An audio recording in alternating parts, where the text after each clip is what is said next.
नमस्कार मंडळी, कशा आहात सगळे? आज बनवली होती सुक्या बोंबलाची भाजी. चला तुम्हालाही सांगते कशी बनवली.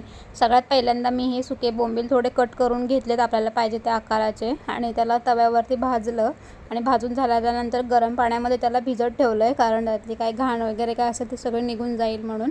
आणि एक 10-15 मिनटं अशी भिजत ठेवली तरी चालतात. आता आपण करूया रेसिपीला सुरुवात. सगळ्यात आधी आपल्याला कढई गरम करायला ठेवायचे. त्यात कढई गरम झाली की टाकायचं आपल्याला तेल.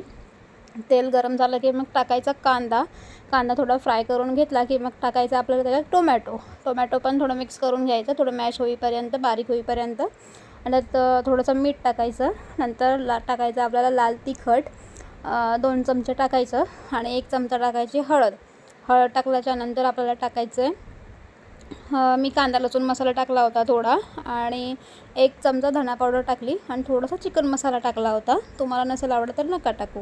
मग ते व्यवस्थित मिक्स करून घ्यायचं. मसाले करपू नये म्हणून थोडंसं पाणी टाकलं आणि असं व्यवस्थित मिक्स करून घेतलं. मग त्याच्यात आपल्याला टाकायचं आहे जे आपण सुके बोंबील भिजत ठेवले होते ना पाण्यात, मग ते आपल्याला त्याच्यात टाकून घ्यायचे. आणि तुम्हाला जेवढं पाहिजे तेवढं तुम्ही त्याची क्वांटिटी कमी जास्त करू शकता, म्हणजे पाणी टाकून. हे असे बोंबील बघा स्वच्छ झाले, ते एकदम धुवून घेतले, त्यामुळे सगळं टाकायचं आणि मग व्यवस्थित असं आपल्याला ते मिक्स करून घ्यायचं आहे. 10-15 मिनटं असं मिक्स करून घेतले ना की आणि पाहिजे तेवढं मग पाणी टाकायचं आपल्याला त्याच्यात. ह्या अशा पद्धतीने थोडीशी उकळी आली ना त्याला की आपल्याला टाकायची कोकम किंवा कैरी. आता माझ्याकडे कैरी अवेलेबल होती म्हणून मी कैरी टाकली, कारण कैरीचं सीझन आता चालू झालं आहे.